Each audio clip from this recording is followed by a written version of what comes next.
Perkenalkan, nama saya Asna Mufida, absen 33. Pada video pembelajaran hari ini, saya akan menjelaskan materi tentang Toharoh. Allah mengharuskan kita menjaga kebersihan, karena kebersihan sebagian dari iman. Sebelum kita beribadah kepada Allah, kita harus dalam keadaan bersih dan suci. Nah, Toharoh artinya bersuci. Bersuci menghilangkan dari hadas maupun najis.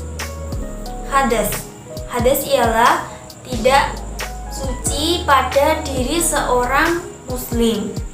Hadas dibagi menjadi dua. Yang pertama, hadas besar. Hadas besar contohnya mimpi basah bagi seorang laki-laki. Yang kedua, haid bagi seorang perempuan. Cara membersihkan hadas besar yakni dengan cara mandi wajib. Yang kedua, hadas kecil. Hadas kecil disucikan dengan cara tayamum maupun berwudu. Contoh dari hadas kecil yakni buang angin, kentut, buang air kecil, buang air besar.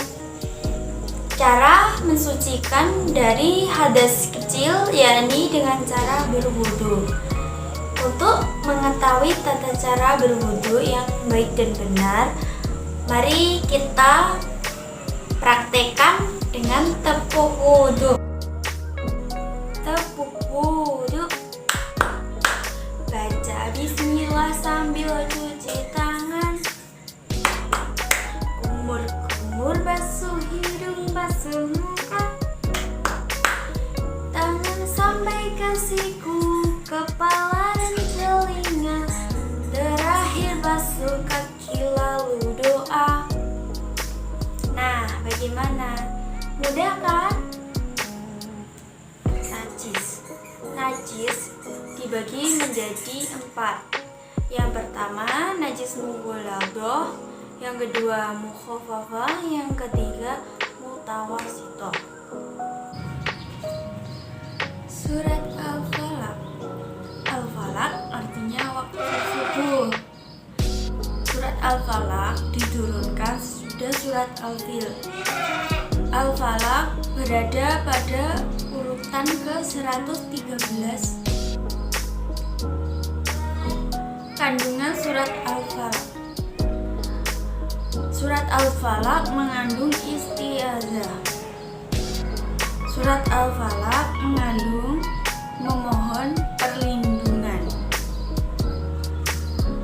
Surat Al-Falaq mengandung dalil sihir itu ada.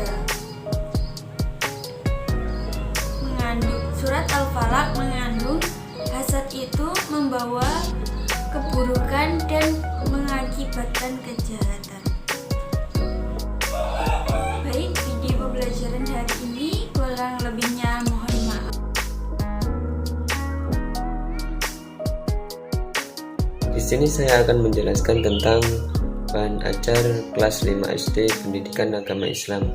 Yang pertama-tama itu tentang pemahaman jujur kepada Allah Subhanahu wa taala, mentaati perintah Allah Subhanahu wa taala dan menjauhi larangannya. Di situ terinti dari materi itu adalah bagaimana cara kita menjadi insan yang baik, menjadi insan yang patuh kepada pencipta, dan seterusnya. Di sini saya akan menjelaskan tentang sedikit bagaimana cara kita untuk mentaati dan menjauhinya. Nah, tentu di saat kita mentaati perintah Allah Subhanahu wa taala, dan di situ pula kita akan disayang oleh Allah Subhanahu wa taala. Dan jika kita melakukan suatu perihal keburukan ataupun yang dilarang Allah Subhanahu wa taala, mungkin kita akan mendapat dosa dan kita termasuk orang-orang yang ingkar kepada Allah Subhanahu wa taala. Dan di sini saya bertanya, apakah ada orang yang tidak ingin disayang oleh penciptanya? Tentunya pasti tidak ada. Nah, maka dari itu marilah kita semua memperbaiki akhlak kita dengan mentaati semua perintah Allah seperti melakukan sholat, melakukan zakat, berperilaku yang baik, berbicara yang dengan baik, bahkan mungkin menjauhi larang-larangannya seperti berperilaku buruk. Pasti berperilaku buruk itu pasti banyak dan pasti anda semua itu mengetahuinya. Next, untuk materi yang kedua di pembelajaran bahan ajar PAI kelas 5 SD itu hormat dan patuh kepada orang tua dan guru. Nah, berarti ada kata-kata hormat. Di situ kita menghormati sebagai orang tua, sebagai guru kita harus menghormati dan mentaati. Tadi yang pertama sudah dihimbau tentang mentaati Allah Subhanahu wa taala. Dan di sini yang materi yang kedua yaitu mentaati guru dan orang tua. Nah, jadi kata-kata mentaati itu sangat penting dalam perihal hidup. Nah, jika kita mentaati kedua orang tua pun ataupun guru, maka tidak mungkin jika kita itu dimarah atau bagaimana, pasti kita disayang oleh kedua orang tua, kepada guru. Nah, ideologinya seperti itu. Nah, mungkin dengan menghormati guru, karena kenapa kita menghormati guru? Karena guru itu sebagai orang tua di sekolah. Jika Anda tidak menghormati guru, lalu Anda akan menghormati siapa di sekolah? Tentu yang memberi ilmu Anda itu adalah guru. Yang mengasuh Anda ataupun membimbing Anda dari yang tidak tahu, dari yang tahu itu adalah guru. Dan mungkin indahnya menghargai, mentaati, menghormati itu sebuah keindahan dalam kehidupan. Dan perlu, itu adalah bentuk sosial bagi kita untuk menghormati yang lebih tua, untuk menghormati sesama, untuk menghormati orang berbicara, untuk menghormati dan seterusnya.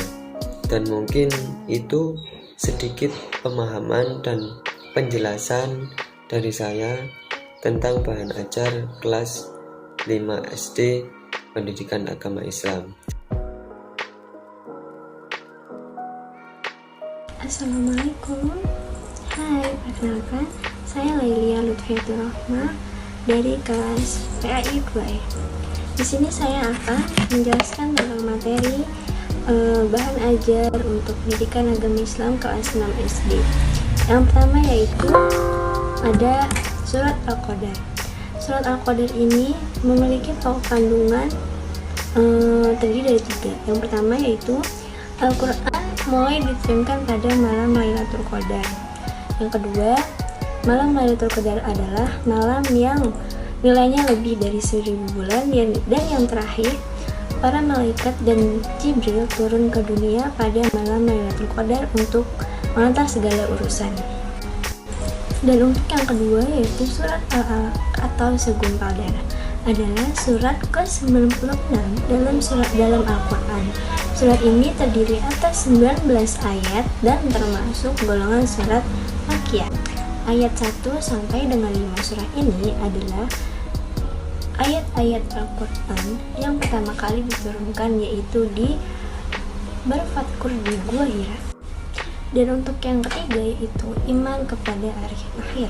Pengertian hari akhir menurut agama Islam adalah peristiwa hancurnya alam semesta beserta isinya hingga seluruh makhluk hidup di dalamnya akan binasa.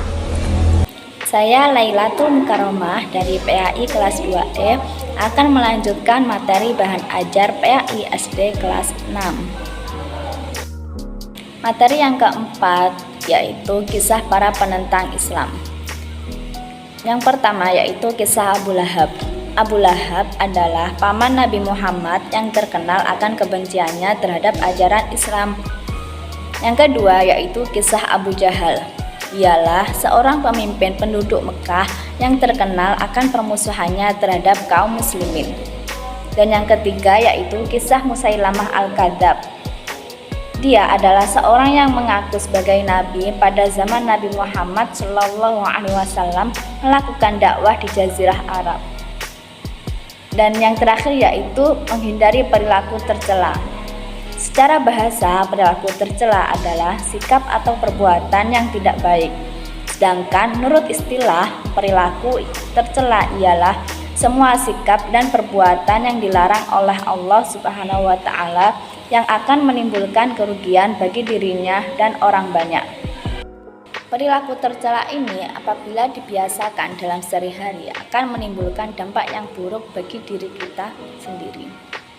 Adapun dampak buruk dalam melakukan perbuatan tercela yaitu yang pertama akan mendapatkan siksa yang sangat pedih oleh Allah Subhanahu wa Ta'ala dan mendapatkan kesengsaraan di dunia dan akhirat. Yang kedua yaitu mendapat cacian dari orang lain. Yang ketiga akan mendapatkan murka dari Allah Subhanahu wa Ta'ala. Lalu bagaimana cara menghindari perilaku tercela ini?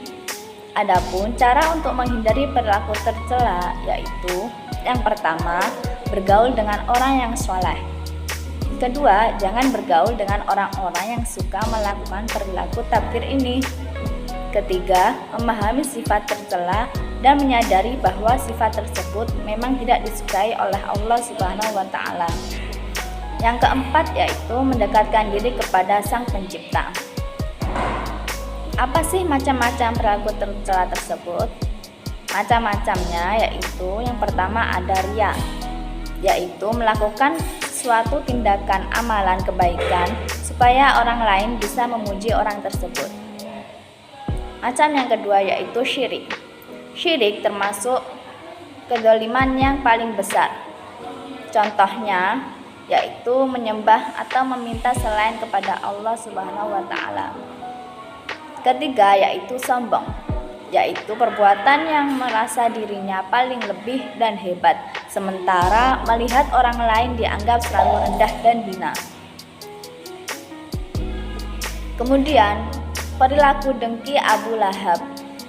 Perilaku dengki Abu Lahab ini dapat menghilangkan kebaikan, laksana api yang memakan kayu bakar.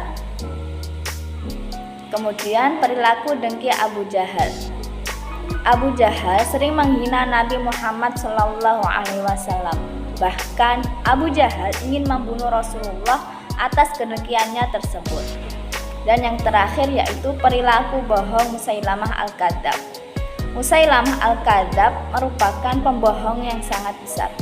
Dia mendapat gelar Al-Kadzab ini yang artinya pembohong karena dia telah berbohong kepada masyarakat Arab bahwa dirinya adalah seorang nabi. Mungkin cukup sekian dari materi yang saya sampaikan. Apabila ada kurang lebihnya saya mohon maaf.